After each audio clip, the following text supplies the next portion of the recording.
Day 66. Feeling pretty good today. We got some pretty good feedback from different types of customers last night. Um, a lot of it was, what is this for? What do I do with this? How does this help me? Um, and I love getting customer feedback because it gives you. I cringe the whole time because you want it to be perfect, but when it's not, it gives you something to go do. So uh, it's the easiest way to figure out where your to-do list should be. And honestly, it takes a lot of the guesswork out of us. So I really hope Sean keeps setting these up. We met with, I think, 3 or 4 customers yesterday. And I love that they don't know how to use it or don't know what it's for, because that means we have a long way to go. I mean, this is the whole point, right? Don't fall in love with your MVP. I don't, I don't, obviously I want it to be better, but I like that I feel like I have a direction. The more we talk to them, the more I can get in the customer's head, which is good because I've had a real hard time with that so far. But I'm getting confidence because I'm learning how to program the website better. Period. I'm learning when to trust GPT and when not to. I'm learning when GPT is like coming up with a random answer that doesn't make any sense. I'm only asking GPT very specific things at this point, and I can tell when it's hallucinating. So I think that's half the battle, is understanding when it's hallucinating. The other half of this is I never thought about this. Like in my work life, a few times now, I've had a project or a problem and have had my employees or my team members or whatever beating their head against the wall. And I went out of my way to create a new thing, a new project, problem, whatever, a solution to solve their problem. And I've kind of always done that. And so I never really thought of entrepreneurship as that. I didn't know I was preparing myself for founding a company by building up those skills, or I didn't know that was part of what I thought work was. Is listening to your customers and talking to them. But like, in my previous role, I kind of built this thing for the hospital that would allow all of our nurses to see the chart easier in better and simpler ways than they would otherwise. And they were spending a lot of time and energy and effort and frustration to, find this different things in the chart. And they love it. And they literally they named it after me and everything. And like, it's something that they love. And for the first time in my life, I think that I have the skills to do this. Like, I'm not someone that knows more than the customer. I am very not egotistical in that way. I am so ashamed of myself and so upset if the customer is 1% unhappy. But I keep saying customer now, but in my head up till about 3 hours ago, I never really thought what I did at work translated into companies. But now I'm seeing it's like directly translating into it. Like I talking to customers helps me because they go, what's this for? How do I use this? The best quote I heard yesterday was, how do I know that this is a good score or not? How do I bought in this neighborhood because I thought it was gonna get appreciate. How does this tell me if it will or won't? Like very real questions. Like, yeah, I need to answer that question too. If I'm going to use this thing like to invest with or know what to do with or use it to answer my questions, like, of course that you need to like have that be very clear. Obviously, like the simple questions like, what is this? Like, I obviously I need to build some like tutorials and stuff, but like, and some like pop-ups that like kind of tell you what to do. But um, I love this. I mean, I'm trying hard not to just like go build features in directions that we don't need, but I think we got some good feedback from people of like, what is this? What could I use this for? How would I know this is accurate? And I cringe the whole time and I hate myself, and I know it's not perfect. Um, and it's like scary and upsetting. But I love it. It's like I am so customer centric. It's mostly because I feel so ashamed of myself if it's not perfect. And the hard part is that often makes me not want to start because I know it won't be perfect. Like I know I'll be ashamed of myself if I start trying to make it perfect, and I'll never be able to do it. But there's something about like having Sean there and having like I think also like some therapy in me to like realize it's never gonna be perfect and realize like and not be so hard on myself long term. Like I'm hard on myself in the meeting, but then I gotta remember to like leave the meeting and like get to work. Like not not I don't know, for whatever reason something changed in my last job where I wasn't too scared to talk to people about their problems, and I really fundamentally believed I could fix it. And I did, and I eventually figured it out. It took a while, and it was probably like 30 versions of it, but we're getting there. And now I wrote down some ideas of how to make it better last night, and um I'm trying really hard not to do the fake Steve Jobs thing where I'm just like making up what I think. But I want to make an insanely great product, right? I want to make an insanely great product. I think that's such a good quote. What is an insanely great product I can make? I gotta start putting these quotes on my walls so I can think more clearly about them. But I think that's what it comes down to is just in the Jeff Bezos. It's always day one. I mean, like I think they all have great ways to reset your brain when you get too far in one or two directions. Like in a how do I give value to the customer? Well, first of all, I'm not valuable if they don't know what it is I do or don't know how to use it. Okay, that's very simple. Number one. Second, if they can't trust it, make sense of it, even though they understand what it's doing fundamentally, if it's not, I keep asking them, like, what is the question in your head that you need details to answer about life, about the project, about what you're buying or what you're selling? Like what are the numbers you're looking for to make that decision? And I feel like that's I hope that's the right direction with this, but I feel like it is, like helping people, asking them what I don't want to ask them what feature they need. I want to ask them what detail or thing that they can dream up or need to know to make a decision. And I guess I'm getting confidence that I'm good at that. I'm not good at guessing what they're thinking. I'm good at not creating yes and no questions. I'm good at getting to the root cause of how their brains are deciding things. And this kind of runs into psychology, is like, you're going to make decisions. How do I give you the details to make that decision quicker and easier and more simple than anyone else? And or just at all, and I'm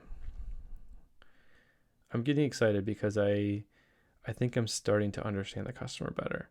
And of course, they were just so nebulous before. I just couldn't picture who they were and like, what are they doing? What are they eating? What are they thinking about? And meeting with some of them has been so helpful because it's like, I own a bunch of Airbnbs. I want to know this. I want to know that.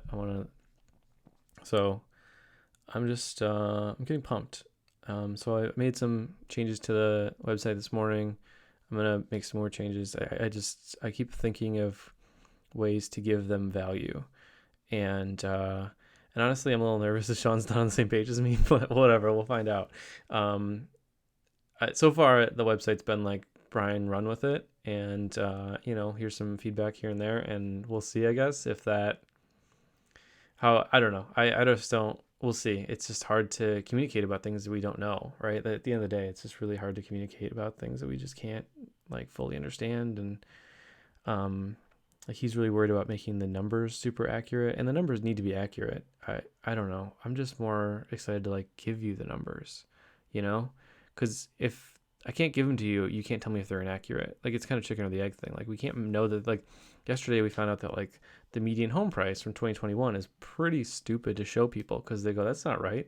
The median home price right now is this and that, and they know it because they literally own these things. Like they literally are worried about these numbers. And so in some ways that kind of scared us to say like, we don't have more accurate data than they do. What do we do with that, knowing that, about home prices? Like geography and geolocation and stuff doesn't really change very often, but it did open our eyes to say like, okay, using certain data sources is not a good idea, because these people know their stuff. We got to find better data sources for these kind of things. So, one step back, two steps forward. We'll figure it out. But I'm getting excited that like I've been keeping. I know I've got a lot of red and yellow the last couple of days with my weights. With my eating. I continue to do pretty well in my push-ups and pull-ups. I'm pushing myself a little bit more. I'm gonna do 12 pull-ups and 15 push-ups from now on. I used to be at 10 and 10, and I think they're just essentially different things, but I think I can do those every day, and it won't be too chaotic. So, but I'm getting excited. I'm starting to see my abs. I woke up and I'm down to 166.2. I know it's gonna fluctuate, and I'm sure I'm gonna eat a little bit more like crap over the weekend, but we're getting there. I'm almost down to 165. Once I hit that 5 number, I'm gonna be really excited. But I am like gaining muscle at the same time. I'm stronger. You can like see my abs and stuff. Like I'm not like totally cut, but like, we're getting there. I think if anything, it's just habits. Look at this. Look at this. Look at this. Look at all this red. Okay. It's not that you can't have a bad day. Look at all these bad days I had. These are bad days. These are good days. All the green days are good days. But as long as you have, I'd say 2/3 green days, 1/3 bad days, like you're moving. I was pretty frustrated probably 2 weeks ago because I was stuck at 168. But I think, I'm getting close. This whole like eggs for breakfast, salad for lunch, and then just don't go nuts at dinner. Just kind of like have something that's not 1,000 calories. Like it's really just snacking. Once I cut out snacks. I cut out a lot of sweets. I'll say that. I don't eat sweets late at night. I didn't really cut out like beer or anything. I still do beer and stuff. But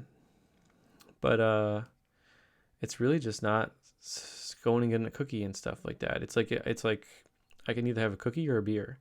What would you rather have? And when it comes down to that, I'm not like going nuts eating a bunch of crap every night before bed. Like it hasn't been overwhelming, but I'm excited. This is like the first time I've seen my abs in like, I don't know, 5 years, 6, 7, 8 years now. My wife's starting to notice. Like, I'm not doing it for her, but like it's cool when another person notices, But yeah, so we're 65 days in on this project. A lot of projects, I guess. The MVP, the push-ups, pull-ups, the 47 days into trying to track my weight better. I'm seeing pretty good results, honestly. I don't know what I wanted. I wanted it all right now, as soon as possible, but I can't complain. I'm really feeling good about all this stuff, everything. I'm feeling really good that this is working. The thing about working out is so funny. Like, it just happens so slowly that I don't know how people do it without a habit tracker. I literally don't know. I could never stick to it like this. I guess unless I was like on some sort of team or something, but like I don't know, man. This is gold, This is like it's so funny. It's like simple, but it's so effective. I mean, it's hard. I mean, it's not like it's easy, but it's still like it's make it green today, Brian. Like that's all you can do. Make it green, And my push-ups and pull-ups they take 1 minute, you know. It takes me 1 minute to do that stuff, and I'm seeing like pretty good results. So I do need to start doing some other exercise, I mean, like the pull-ups does work my abs a little bit, because when I'm struggling, I use my abs to get myself up there. Um,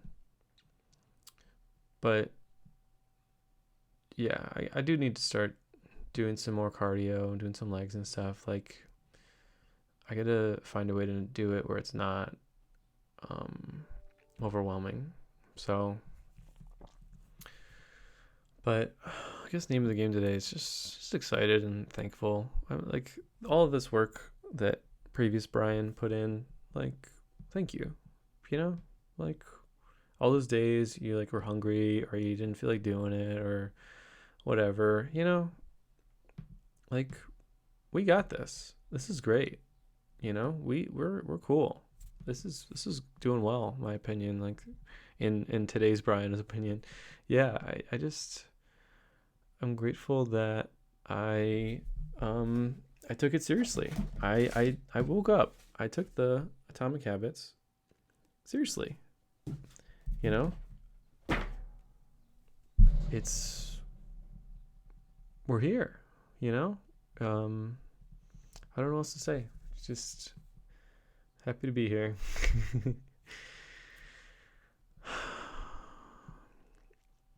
I think for the first time in my life, I'm excited to take care of myself. It's always been like a begrudging, I don't want to, or I probably should kind of thing.